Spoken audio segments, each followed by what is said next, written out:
आगे भगवान कृष्ण की कथा आती है कि भगवान कृष्ण की 8 पटरानियां थी। कितनी? 8 पटरानियां। सबको तो पुत्र थे, लेकिन जो जामवती नाम की पुत्री थी, पत्नी थी, उनको कोई बच्चा नहीं था। ये जामवती थी कौन? जामवंत की बेटी है। किसकी? जामवंत जो भगवान राम के साथ थे, उन्हीं की पुत्री थी जामवती। उन्हीं के साथ भगवान कृष्ण का विवाह हुआ था। क्योंकि राम युग में जब आए तो जब सारी लंका को जीत लिए भगवान, तो जामवंत बोलते हैं राम जी से, प्रभु रावण की सेना में ऐसा कोई बलशाली नहीं था जो मेरे से युद्ध कर सके। क्या बोले? कि रावण की सेना में ऐसा कोई वीर नहीं था जो मेरे से युद्ध कर सके महाराज। अब तो हम यही चाह रहे हैं कि आपसे 2-2 हाथ हो जाए। किससे कह रहे हैं? राम जी। तो राम जी बोले, देखो अगर हम अभी लड़ेंगे तो ये सेवक और स्वामी का अपमान हो जाएगा। तुम जाओ तपस्या करो, द्वापर आ रहा है, मैं द्वापर में कृष्ण रूप में आऊंगा और जरूर तुमसे युद्ध करूंगा, इसमें बिल्कुल संशय नहीं है, क्योंकि तुम मेरे भक्त हो, तुम्हारी कामना को पूर्ण करना मेरा कर्तव्य है। और वही जामवंत तपस्या करते करते करते करते द्वापर में बैठे थे। और जो सत्यभामा के पिता है सत्राजित, सत्राजित के पास एक ऐसी मणि थी कि जो 2 क्विंटल सोना रोक देती थी। और वो लोग थे कितने? पति पत्नी, एक भाई और एक बेटी। तो भगवान ने कहा अपने दरबार में बुला के, एक काम करो, वो जो मणि है वो लाके राज्य कोष में जमा करवा दो, इससे राज्य का उद्धार होगा, राज्य का कार्य बढ़ेगा। और इतना बोले तो बोले ना, बिल्कुल मणि नहीं देंगे हम आपको। तो उनके जो भाई थे प्रसेन, वह एक बार मणि को पहने जंगल में गए और वहां गए तो उन्हें एक सिंह ने मार दिया। सिंह मारकर मणि ले लिया और उसे सिंह जब आगे गया तो जामवंत जी ने उस सिंह को मार दिया और उस मणि को ले आकर अपनी पुत्री जामवती को दे दिए, खिलौना समझकर, खेलो बेटा। इस प्रकार जब भगवान कृष्ण के ऊपर कलंक लग गया, झूठा कलंक, सत्राजित कहते हैं कृष्ण आया, मुझसे कहा मणि देने को, मैं नहीं दिया, तो मेरे भाई को मारकर मणि हथिया दिया। देखो अपजस कैसे लगता है। चौथ का जो चांद देखिए, बिना कहे कलंक लग जाएगा। हाँ, तो जब इस प्रकार कहे तो भगवान ने कहा झूठा कलंक लगा, अब इससे मुक्ति तो पाना पड़ेगा। तो भगवान स्वयं गए जहां पर उसका शरीर पड़ा था। वहां देखे तो सिंह के पैरों के निशान थे। भगवान पीछा करते करते गए और जहां सिंह मरा पड़ा था वहां भालू के पैरों के निशान को देखा और भगवान पीछा करते करते जामवंत की गुफा में जा पहुंचे। अब जामवंत और भगवान कृष्ण का युद्ध शुरू हो गया। तो भगवान ने जामवंत की नस नस ढीली कर दी। नस नस ढीली कर दी। और जब ढीला हो गया तब कहता है, प्रभु मैं आपको पहचान लिया। भगवान बोलते हैं, हाँ।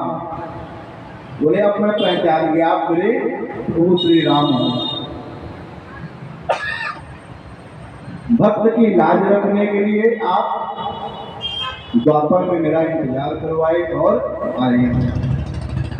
तो भगवान कृष्ण से जामवंती का विवाह, तो भगवान को मांगो क्या चाहिए? बोले प्रभु हमें तो कुछ नहीं, बोले हमें ये मणि दो क्योंकि ये कलंक लगाए मेरे ऊपर मणि के लिए, इसे ले जाकर देना पड़ेगा, क्योंकि भगवान किसी का कलंक अपने ऊपर नहीं रखते।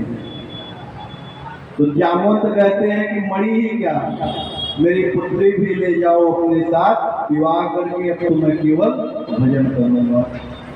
तो भगवान कृष्ण ने जामवंती से विवाह किया और लेकर आए द्वारिका। लेकिन सभी रानियों को पुत्र हैं, लेकिन इनके कोई पुत्र नहीं है। तो भगवान कृष्ण ने भगवान देवादिदेव महादेव की तपस्या करी।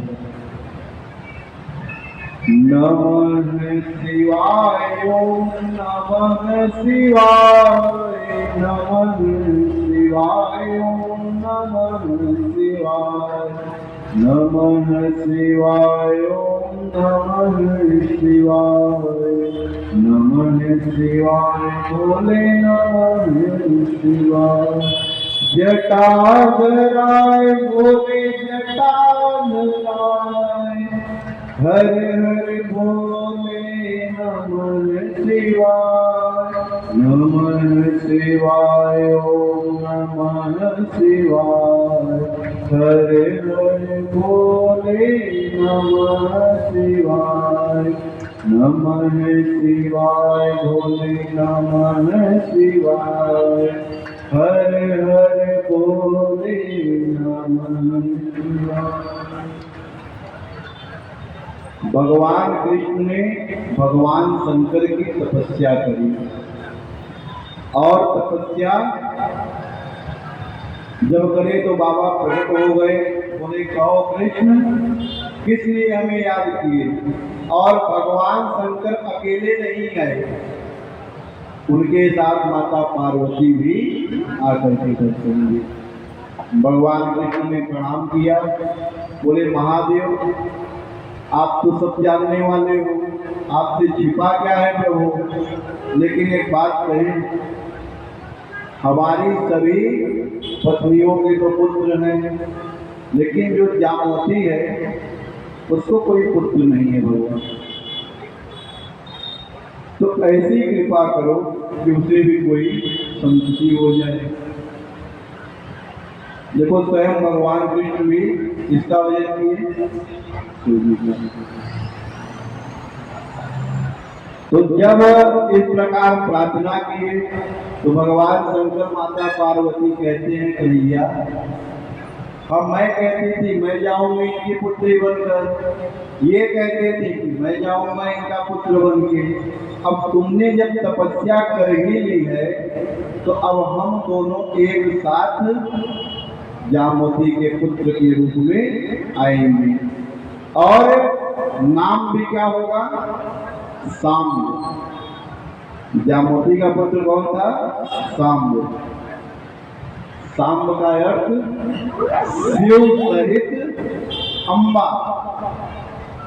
सांब यानी शिव सहित अम्बा, मतलब भगवान शिव और माता पार्वती दोनों एक रूप में आकर जामवती के गर्भ से भगवान कृष्ण के पुत्र के रूप में प्रकट हुए। ऐसा आशीर्वाद भगवान शंकर ने कृष्ण को दिया। भगवान कृष्ण से बोले और क्या चाहिए तुम मांगो। भगवान कृष्ण कहते हैं प्रभु मेरा प्रेम आपके प्रति दिनों दिन बढ़ता रहे, मैं संत ब्राह्मण गौ में कोई भी अंतर कभी ना देखा। भगवान शंकर ने भगवान कृष्ण को अपने हृदय से लगा लिया कि तुम जैसे मैं वैसे तुम, तो इसलिए तुम्हारी समस्त मनोकामना भगवान पूर्ण हो जाएंगे। बोलो शंकर भगवान की जय।